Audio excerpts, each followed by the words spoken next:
Before you come at me, let me explain. My name's Parker Flores, and over the past couple of years, I've been working with some of the biggest creators in the world. And as a result, I have learnt to understand how these people think and what leads them to make the decisions that they do. And I just released my second issue of my Creators Trove magazine that goes into a whole bunch of detail on a number of these incredible creators I've come across.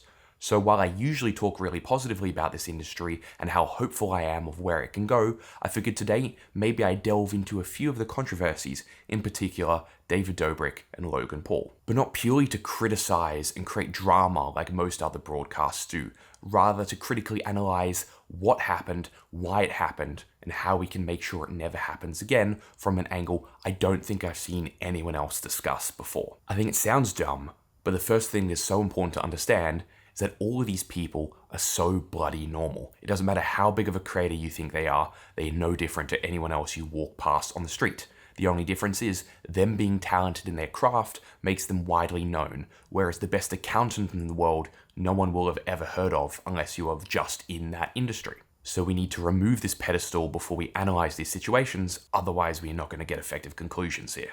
And this leads into the first fundamental issues that I think resulted in these controversies in particular. And for those of you who don't know, in 2017, Logan Paul was the height of his career, making an ungodly amount of money, achieving ungodly heights of success that this industry had never seen before, and then it all came crumbling down with one video that he filmed in Japan's suicide forest. Additionally, David Dobrik was also out there, height of his career, ultimate success, the absolute center of culture and the industry, until one article came out alleging that his former high school best friend had assaulted one of the people in his videos. This then resulted in a slew of additional allegations of misconduct, and then a few months later an incident occurred where he almost blinded one of his best friends. And while these controversies have been talked and discussed at large, once again, how can we make sure they never happen again by understanding exactly why they happened in the first place? Not through judgment, not through blame, but objectively looking and understanding the circumstance which induced these reactions. Both Logan and both David Dobrik were posting nearly every single day. Logan was on a daily vlogging streak, Dobrik was posting a couple times a week.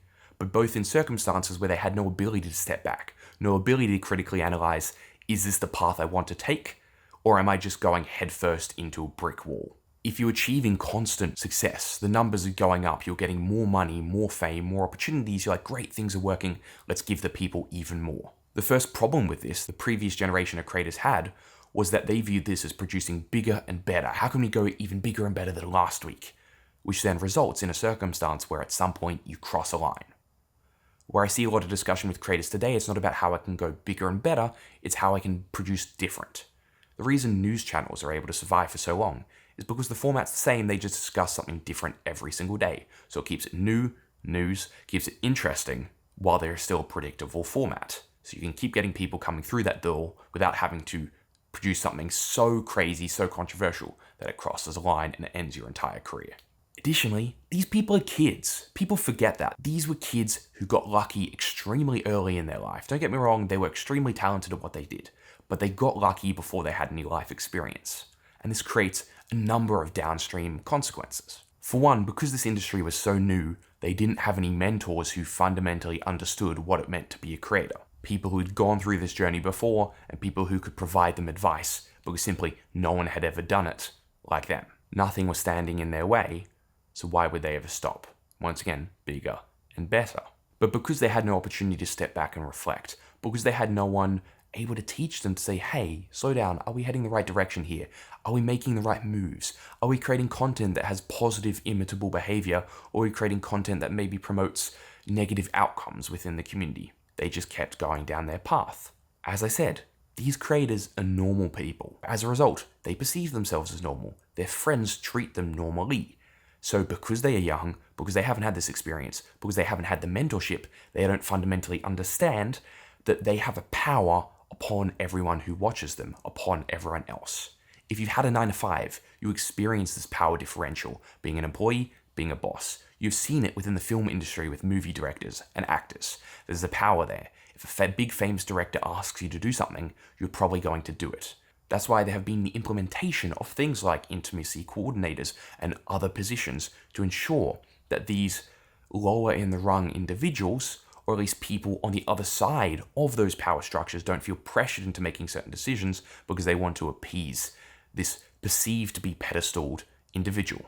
So that led to a couple of situations and a couple of the allegations of pressuring and exploitation towards David Dobrik that he maybe not ever even realized he was engaging in, because he was never delivered the understanding that his words hold more weight than he thinks that they do. He thinks he's giving someone an option, but when he's pointing a camera at someone, when he's in the position that he has, that creates a certain social pressure and power that actually might make people feel uncomfortable and might make them do things that they wouldn't otherwise have wanted to engage in. But by being young, famous, successful, and no mentorship and no ability to step back, you have no way to come to any understanding around this. You're a solo entrepreneur with no HR department and no rule book on how this is meant to be played, because you are the one writing the rules as everything is happening. Hence why we're able to make a video like this now, because we have learnt from their mistakes and understand how traditional structures and social cultures and behaviors and, my point, is implemented in today's industries.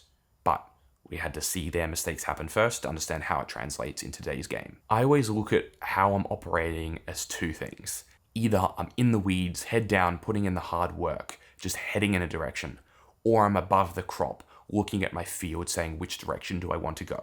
But you cannot do both of those at the same time. So either in traditional organizations, you have different people holding different parts of that process. You might have leadership that is looking above the crop, while their workers are in the crop actually making the progress happen. But you need both, or you simply can't function. And for a lot of creators who are beginning out, who have small teams, who maybe even just by themselves, they are once again stuck in either one of those two, or have to create opportunities and openings for them to switch between them, whether that be significant breaks, which can't occur when you're engaging in a daily vlog that is burning you out a day in, day out, with once again those warped success structures and metrics that is convincing you to continue down a path, which is once again towards that brick wall. As a tangent to this, I had a number of people after a lot of David's controversies come to me and mention, well, for one, try and get my opinions on what had happened, but mentioned things that were in that chaos of the news cycle that had nothing to do with David, that he'd been warped into certain allegations that had nothing to do with him and maybe just had to do with other people in that news cycle. And I think that continues to create the problem that I briefly mentioned at the start, where there is huge financial incentive to perpetuate the chaos, to say, look at all this crazy shit that's going on, pay attention to me, I'm going to break it all down for you, I'm going to tell the story of what went down, what happened, and just basically bank off this mess and make it either sound worse than it is, or sound not as bad as it is because you're connected to it, and put out a bunch of headlines that might be slightly misleading each, but as a result creates a media ecosystem that people perceive at a glance that creates false narratives about what actually happened. And that was very convoluted of basically saying that people get false ideas of what actually occurred because of the mess of the media cycle.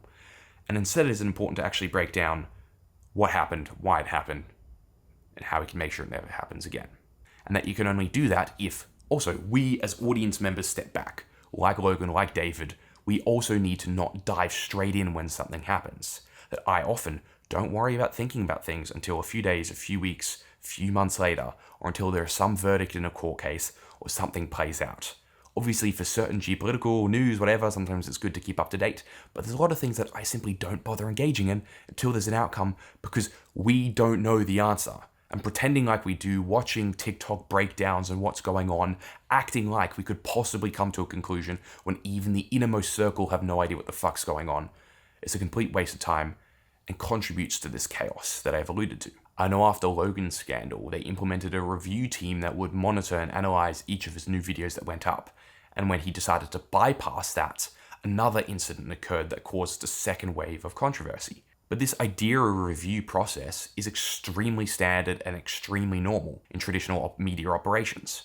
But you wouldn't know that if you've come out of college with absolutely zero work or life experience trying to make this shit up for the first time. You would know as a producer that you might need to get permission slips or acknowledgements of wanting to be in videos or making sure that people are comfortable and not pressured into certain situations. But once again, if you're coming to this with no experience, having never seen these processes before, you don't even know what you don't know. So do I still watch their videos even after everything that has occurred? Yeah, sometimes if it's an interesting video. But I very much come from an understanding of no one's perfect. What they did was wrong, did create issues, but also giving them the grace to say, hey, for the first time that something happened, let's understand why.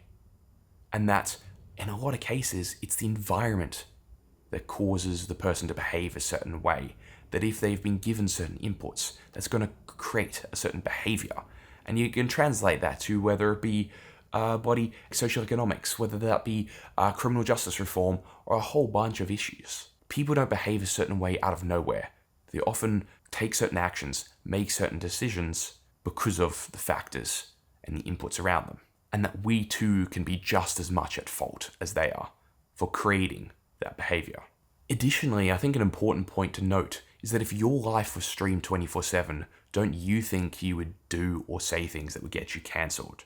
Just think back through the last 24 hours, think back through the last few months. Have you ever said something, a joke to a friend, something that you're like, oh, maybe I shouldn't say that publicly? That would absolutely put a stain on your career if it was once again streamed 24/7.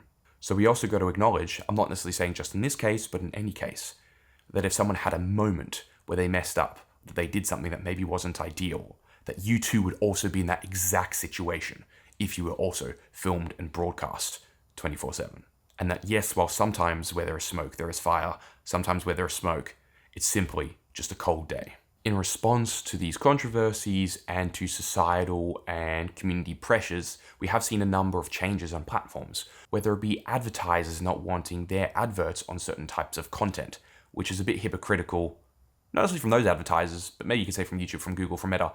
I saw an article pop up, was it last week, that basically claimed that Zuckerberg had unilaterally disbanded a department within their China division that was removing illegal gambling and scam ads from their platform, because by removing those illegal gambling and scam ads, they were losing advertising revenue. So he removed that division so that it went back up to 20% of their revenue. Am I saying that right?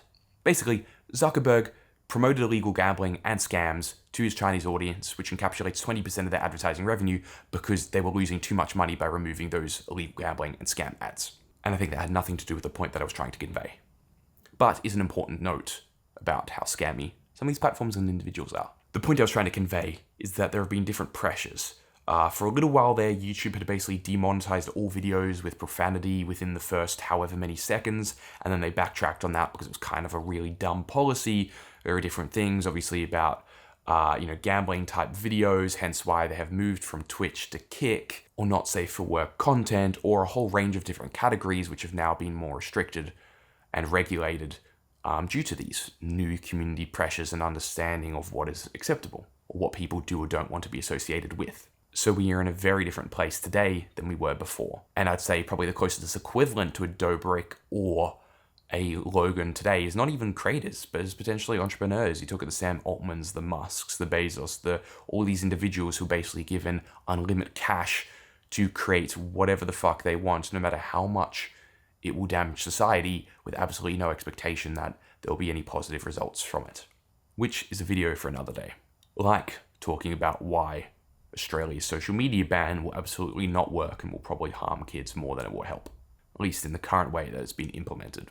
YouTube for a while during that generation very much promoted watch time and click-through rate as two factors for success, that if your video got people to click and got people to watch, that your channel would keep being promoted. However, they realized that created situations that promoted clickbait and really long, terrible videos that got people to watch but had a terrible experience. So they very quickly afterwards changed their policy of high-quality content that keeps people coming back to the platform. Meaning they may not continue to watch your channel, but if you say, hey, here's how to play golf 101, and that leads to, people watching the PGA Tour, great. You get promoted because you kept people on the platform, you kept them having a good time. They pop up surveys every now and again, and I'm sure there's a million different ways they measured it. But they realized that if they had metrics of success, that those metrics would fail to be good metrics as they begin to be optimized for a creator's success. Which probably by and large has created a huge positive effect on the platform, because you just tell people produce good content that people really enjoy, that makes them have a positive experience on this platform, even if they leave today, because they then come back tomorrow wanting more. So I think to leave you with this point that I keep reiterating, don't get drawn into the controversy, don't get drawn into the mess and the chaos and the drama. Leave it for a minute, step back, and like creators who have to step back and analyze, are they producing the content that they really want to see in the world?